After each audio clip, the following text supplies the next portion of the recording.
बिस्मिल्लाहिर्रहमानिर्रहीम, अस्सलाम वालेकुम। प्रोग्राम बोलो के साथ सलमान हैदर।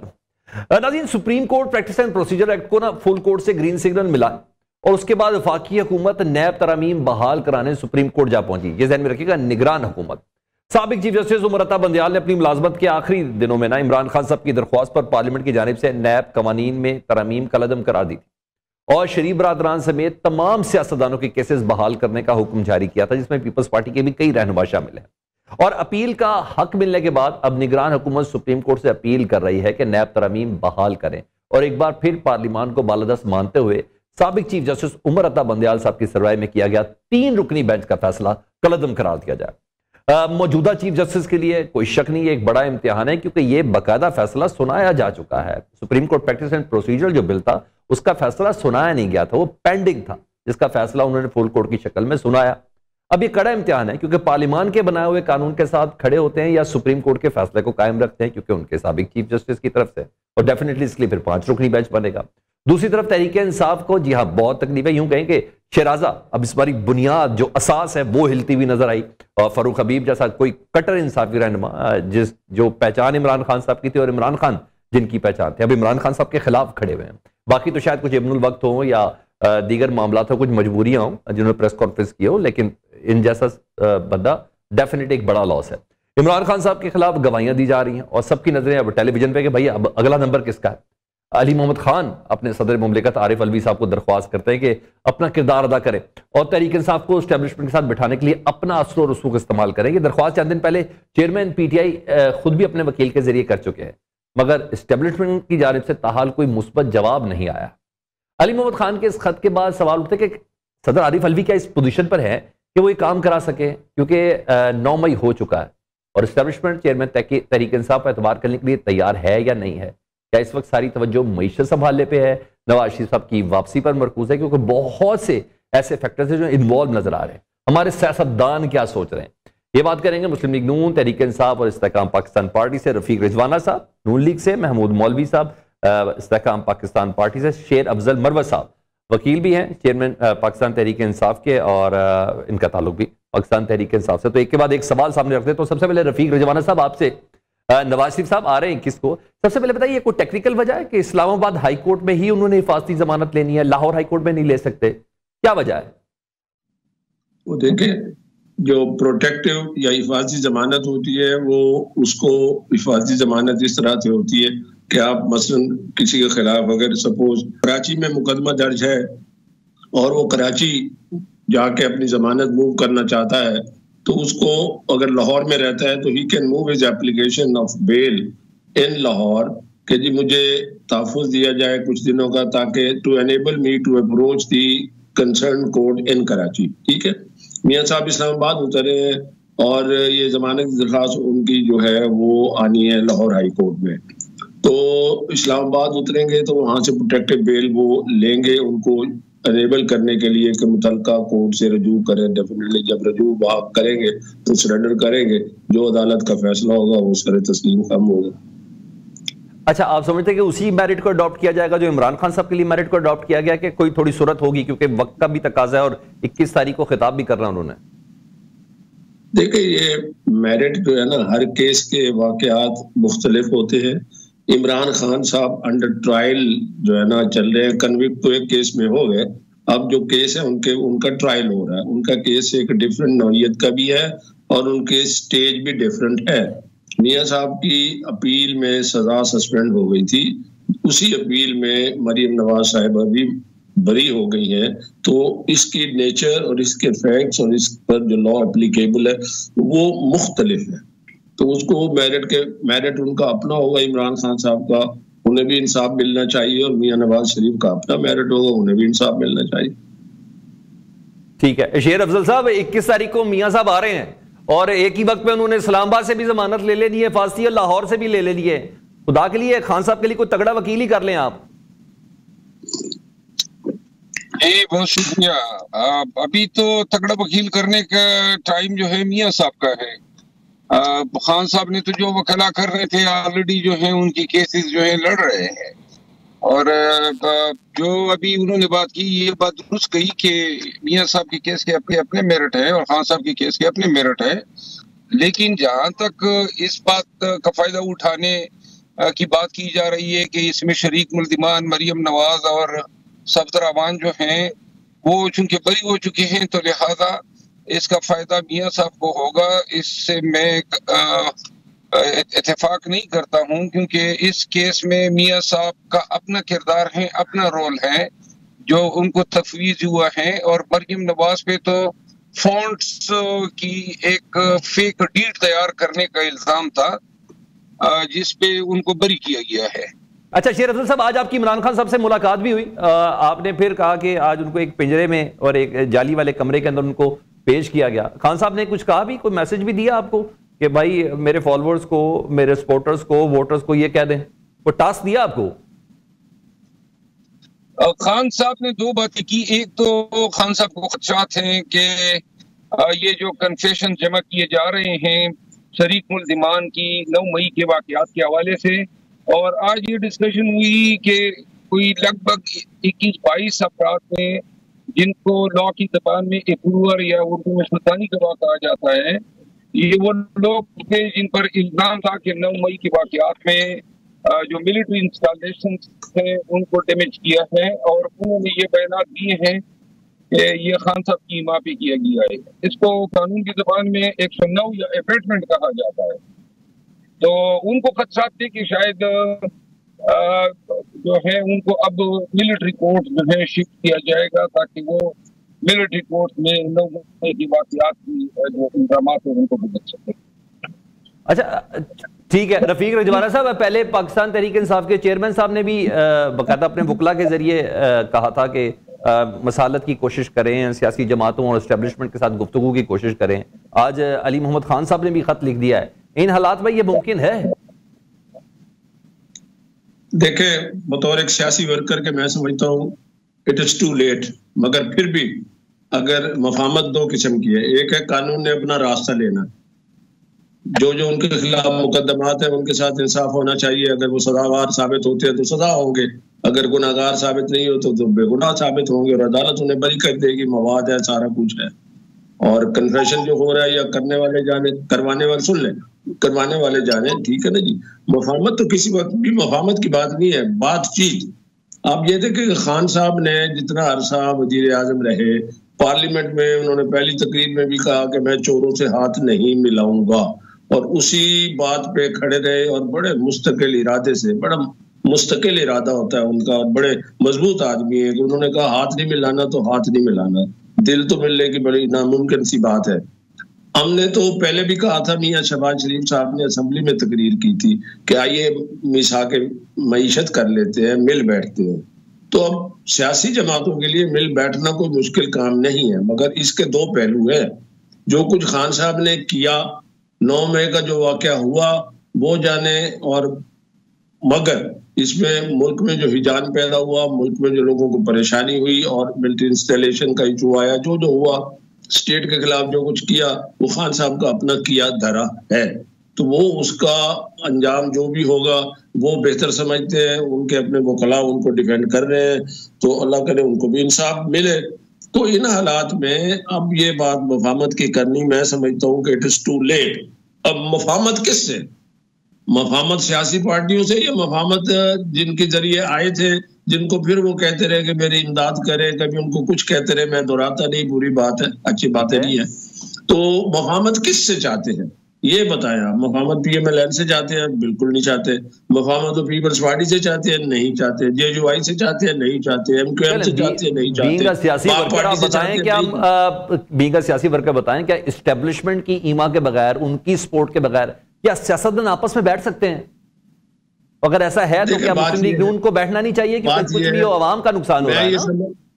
मैं ये समझता हूँ कि जिसको भी जो रोल अदा करना पड़े, ये जो आग लगी हुई है इसको बुझाना चाहिए, और जिन्होंने लगाई है उन्हें भी एहसास करना चाहिए, वो इकरार करें कि हमने जितनी आग लगाई है उसमें कितना हमारा हिस्सा है। आगे चले, मुल्क को आगे ले चले। शेर अफजल साहब जरा आप बताइएगा, आज अली मोहम्मद खान ने भी ये खत लिखा है। खान साहब खुद कितने विलिंग है कि सियासी जमातों को मिल बैठना चाहिए, बीच की राह निकालनी चाहिए, और स्पेशली जिनके पास वक्त ताकत है उनको किस तरीके से इन्वॉल्व कर रहे हैं? क्योंकि माजी में तो इतना था, आरिफ अलवी साहब जनरल बाजवा साहब को ले आए थे प्रेसिडेंट हाउस में, मगर उस वक्त 9 मई नहीं हुआ था।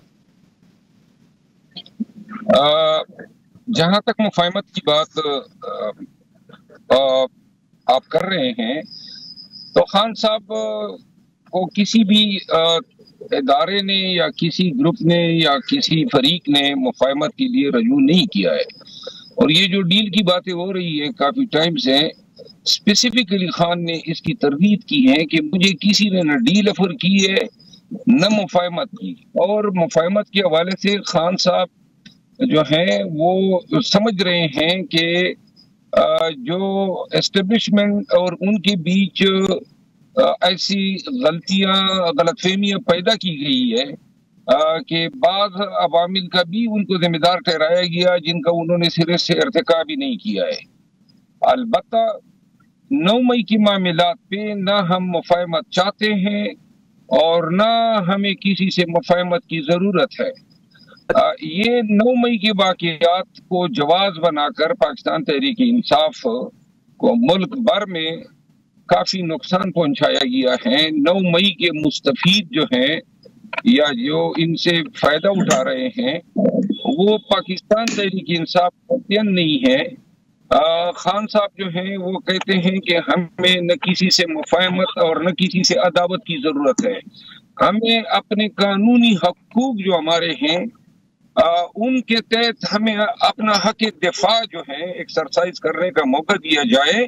हमारे साथ जुल्म और नारवा रवैया। अच्छा, मैं शेर अफजल साहब, अभी आपने कहा ना कि इमरान खान साहब ने कहा मुझसे किसी किस्म की किसी ने डील की बात नहीं की या किसी किस्म की कोई मुज़ाकरात नहीं हो रहे।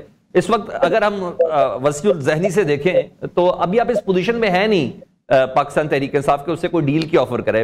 मेरा सवाल यह है कि क्या पाकिस्तान तहरीक इंसाफ ने या इमरान खान साहब ने अपने वकला के जरिए पैगाम तो भेजा था कि क्या ऐसी कोई चीज है, आप लोग चाहते हैं मुज़ाकरात हो, मिल बैठ के बात करें ताकि कोई तस्वीर निकल सके, और किससे चाहते हैं? देखिए, पहले आपने अभी बात की ना कि पाकिस्तान तहरीक इंसाफ अभी इस पोजीशन में नहीं है कि इसको कोई, आपको ये नहीं भूलना चाहिए कि पाकिस्तान तहरीक इंसाफ जो है वो फील्ड में अभी भी पाकिस्तान की आवाम की मकबूल तरीन पार्टी है। जितने ज़िमनी इलेक्शन या इंतखाबात हुए हैं उन इंतखाबात की विनर जो है वो पाकिस्तान तहरीक इंसाफ रही, अब तक जब PDM की हुकूमत भी थी। तीसरी बात यह है कि पाकिस्तान तहरीक इंसाफ को एलाइनेट करने की वजह से जिन लोगों ने एलाइनेट किया हुआ है उनको भी एहसास है कि पाकिस्तान में किसी भी इदारे या किसी भी जमात की मकबूलियत का दारोमदार इसी पे है कि पाकिस्तान तहरीक इंसाफ को जो है इस पूरे जमहूरी फेल में हमरा लेकर चले। अगर पाकिस्तान तहरीक इंसाफ को इस प्रोसेस से अलहदा रखा जाता है तो इसका नुकसान और खामियाजा जो है पूरे मुल्क को भुगतना पड़ेगा। अच्छा, चलें रफीक रिजवान साहब, मैंने आपसे सवाल करना, फिर महमूद मौलवी साहब की तरफ जाऊंगा। इन हालात में हम देख रहे हैं कि अब बात ना मोटरसाइकिल होंडा 125 और बिरयानी और बूफे से थोड़ी आगे निकल गई है। एक छोटा सा शॉर्ट दिखाना है, आप भी हैरान हो और मैं भी हैरान होता हूँ। सर्टिफिकेट की ये जन्नती है, तो मैं आपको सर्टिफिकेट देता हूं कि जो यहां आ गए हैं वो तो जाएंगे ही, जो लाहौर जाएंगे किस बात को, वो भी इंशाल्लाह सीधे जन्नत में जाएंगे। क्यों सर, ये तो एंड हो गई है, ये तो कह रहे जो यहां आ गया वो जन्नत में चला जाएगा, और जो नवाज शरीफ साहब को इस्तकबाल करेगा उसकी भी जन्नत की गारंटी है। और ये तो बड़े सादा लोग हैं। वैसे अगर ऐसा है तो कुछ लॉजिक है नून लीग के पास कि किस तरह नवाज शरीफ साहब को इस्तकबाल के लिए जाएं तो जन्नत मिल सकती है? ये जिन साहब ने कहा जी उनसे पूछे, मैं तो उनकी राय से इत्तेफाक नहीं करता। बिल्कुल मैं भी नहीं करता, मैंने तो आपके सामने रख दिया। मैं कहा ये तो एंड हो गई। असदुर रहमान साहब हैं, और देखिए एक साहब की गुफ्तगू को आप इसका पार्टी का मौक़िफ़ न समझे, खुदा के लिए। इसको नहीं समझ रहे, जिस तरीके से आप प्रोजेक्ट कर रहे हैं ना, इस तरीके से भी ना करें। एक बंदे ने कहा होगा, मैंने सुना है, मुझे नजर तो कुछ नहीं है मगर सुना है। अगर उसने फर्ज किया कहा है तो उसकी अपनी बात है, उनसे जाके पूछे। उसको ये नहीं कहना, सुने, उसको ये नहीं कहना चाहिए था। मैं तो कह रहा हूँ नहीं कहना चाहिए था। मैं मुस्लिम लीग नून का सीनियर एक आदमी हूँ, मैं कह रहा हूँ नहीं कहना चाहिए। ना ही हमारी पार्टी का बयानी है, ना ही नौजुबिल्ला हम ऐसी कोई बात कर सकते हैं। बंदा कुछ इस बात में कोई ऐसी गलत बात कर गया तो इज रिस्पॉन्सिबल फॉर दैट। उसको आप बड़ा चढ़ा के पेश करने की बजाय उसको कहे कि उन्होंने गलत कहा। मैं खुद सर, माजी में मैं बिल्कुल कतन बड़ा चढ़ा के पेश नहीं कर रहा। मैं कह रहा हूँ थोड़ा सा जरा ध्यान करें। 3 बार का वजीर आजम आ रहा है, उसके लिए 125 और खाने और ये जन्नत, थोड़ा पार्टी के अंदर ये बात होनी चाहिए कि जरा थोड़ा अल्फाज का चुनाव जरा बेहतर करे।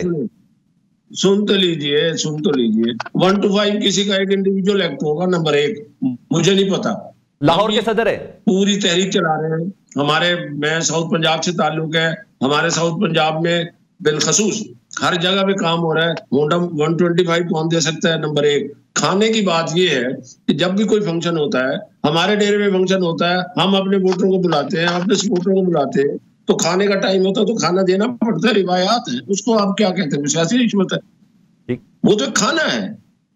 अगर कोई आपके घर आया, चल के आपकी महफिल में आया, आपने उसको दावत दी है, तो उसका इज्जत एहतराम करना आपका फर्ज है। इसको आप क्रिटिसाइज करके उधर ले जा खाने 1 to 5, वो किसी का इंडिविजुअल एक्ट होगा, मुझे नहीं पता, उसकी कोई तस्दीक नहीं है हमारे पास। एक मुख्तसर सी ब्रेक, बोलो इस ब्रेक के बाद।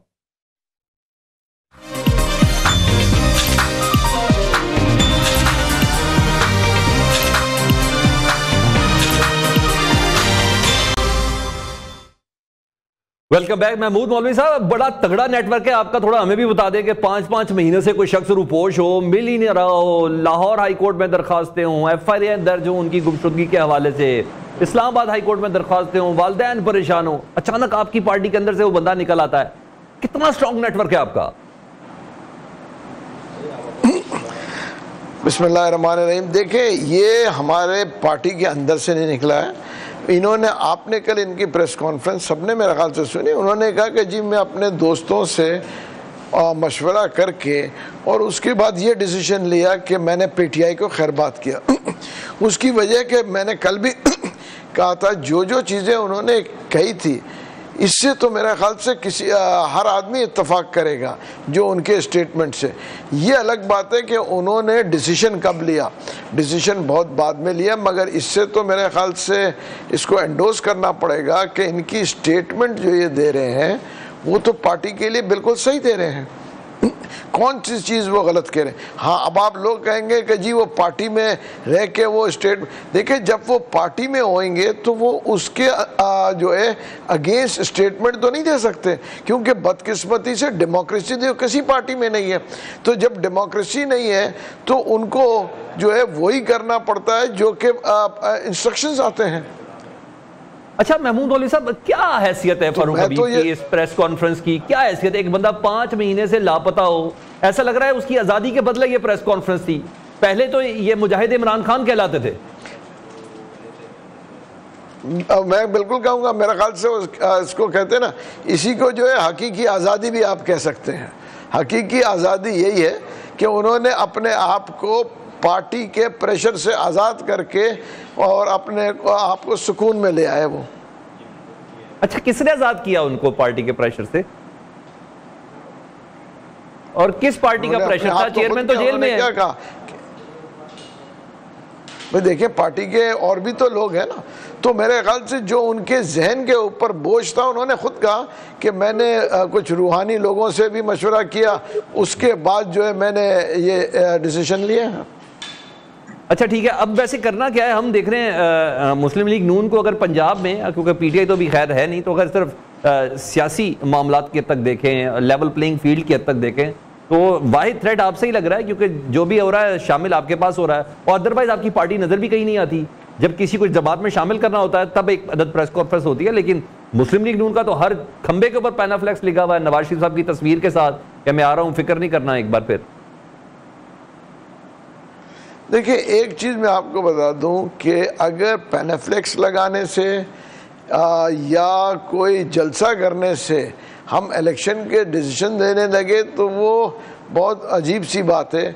आप देखें ना, लोग कहते हैं कि जी कराची में हमने 50,000 आदमी या 1 लाख आदमी का जलसा कर दिया, तो इसका मतलब ये है कि सारे लोग हमारे साथ हैं। कराची की आबादी में आपको एग्जांपल दूं, 2.5 करोड़ की आबादी है, इसका 1% बनता है 2.5 लाख और इसका आधा % बनता है 1.25 लाख। अगर 0.25% का जलसा हो गया तो हम ये कैसे डिसाइड कर लेते हैं कि जी जो है ये पार्टी जीतेगी? ये और बात है, जो लोग जो है कंसेप्ट और परसेप्शन बना लेते हैं, वो नहीं कहते हैं कि एक ज़माना 2018 में था कि PTI की हवा चली है, तो इस वक्त मैं कहूँगा पंजाब में IPP की हवा चली है, तो लोग इस तरफ आ रहे हैं। और लोग यही देख रहे हैं कि देखें पीटीआई के इस वक्त कॉर्नर मीटिंग दिखाएं ना, ज्वाइन करते जा रहे हैं। सर महमूद मौलवी साहब कोई कॉर्नर मीटिंग करके दिखाएं। और एक सेकंड में सवाल सुन लें प्लीज, सवाल सुन लें। पाकिस्तान इस्तेहकाम पार्टी के नजदीक मकबूलियत का पैरामीटर क्या है? कौन सी ग्राउंड है जिसकी बिना पर आवाम ये यकीन कर ले या देखने वाले ये यकीन कर ले कि ये पार्टी आने वाले वक्त में एक बहुत बड़ा मार्जिन लेने जा रही है कौमी असम्बली के अंदर या सेनेट के अंदर? आपके नजदीक क्या है? आप कह रहे जलसा नहीं मैटर करता, ओके अब ये कर लें। आप ये कह रहे हैं कि इसलिए पाकिस्तान तहरीक इंसाफ भी हक बजाने पे कि हमें जलसा ना करने दिए, लेवल प्लेइंग फील्ड ना भी देने दिया, फिर भी वोट हमारा है। आपके नजदीक क्या है क्राइटेरिया मकबूलियत का? देखिए, ये मैं आपको बताऊं कि जो लोग हमारी पार्टी में शामिल हुए हैं इनमें से बहुत से लोग जो है अपने अपने हलकों में इनके अपने ज़ाती वोट हैं। और देखें, पंजाब में जब इलेक्शंस होते हैं तो अपने वोटों की काफ़ी अहमियत होती है। अगर एक शख्स अपने, देखें आप शहर के लाहौर की वोट की बात ना करें, आप गाँवों और देहातों में जब आप वोट लिखते हैं तो जिसको मैं कहूँगा कि अगर जटें हैं तो जटों का वोट अलग होता है।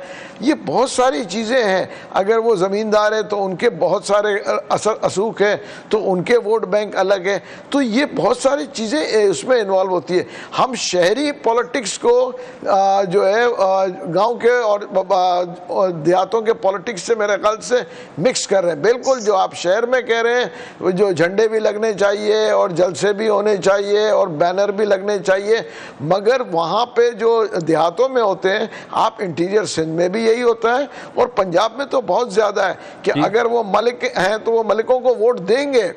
तो ये कोई अजूबी बात कहना चाह रहे हैं फरूख हबीब का अपना जाती वोट है कोई? फरूख हबीब का अपना जाती वोट भी है कोई? आप ये कहना चाह रहे हैं? देखिए, मैं फरूख हबीब साहब की बात, इंडिविजुअल्स की बात नहीं कर रहा हूँ, मैं ओवरऑल सेटअप की बात कर रहा हूँ। मैं किसी इंडिविजुअल का नहीं कह रहा हूँ, मगर मैं ये कह रहा हूँ हमारी पार्टी में ऐसे बहुत से शख्सियात हैं जिनका अपना वोट बैंक है और हम एक्सपेक्ट कर रहे हैं कि वो अगर अपना वोट बैंक है तो वो उस वोट बैंक से वो जीतेंगे। ठीक है जी। रफीक रिजवाना साहब, आपको किससे खतरा है? पीटीआई से खतरा है कि इस्तेहकाम पाकिस्तान पार्टी से खतरा है? आपको किससे खतरा है? देखिए, सियासी वर्कर और सियासी पार्टी को किसी से खतरा नहीं है। उसने मैदान में निकलना है और अपना मुकद्दर और नसीब हर कोई आजमाएगा।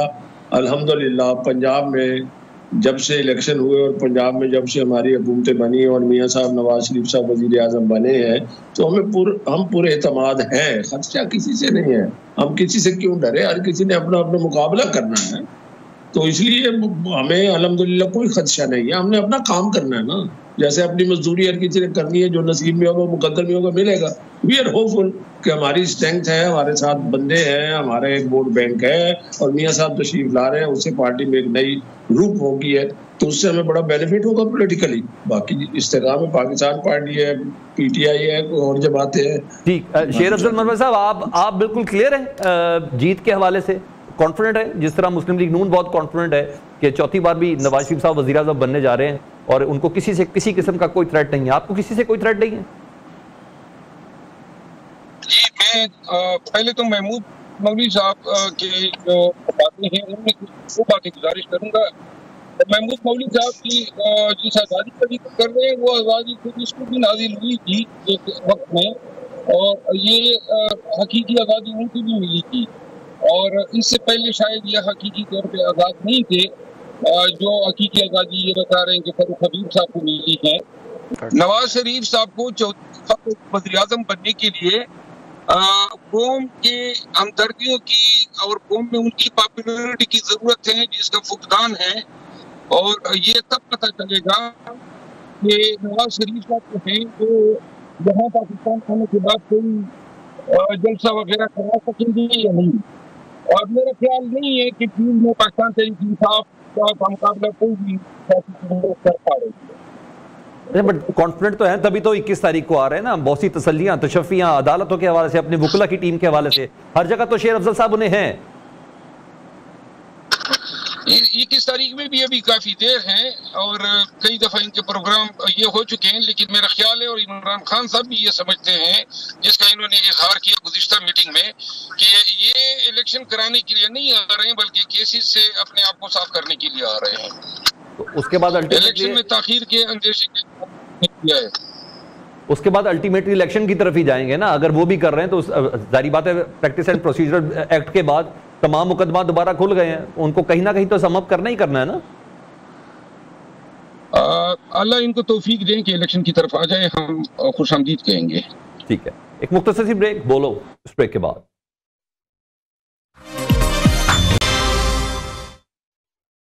Welcome back. रफीक रिजवानी साहब, आज कंफर्मेशन है बाकायदा तौर पर, खुद उन्होंने कंफर्म किया निगरान वजीर इत्तलात मुर्तज़ा सोलंकी साहब ने कि वो पाकिस्तान तहरीक इंसाफ से उन्होंने न सिर्फ रब्ता किया बल्कि शफकत महमूद साहब के घर भी गए। लेवल प्लेइंग फील्ड से मुतल्लिक भी उन्होंने कहा कि सारी जमातों को मिलेगी, उनको भी जलसे करने की इजाज़त होगी, उनको भी इलेक्शन कैंपेन करने की इजाज़त होगी।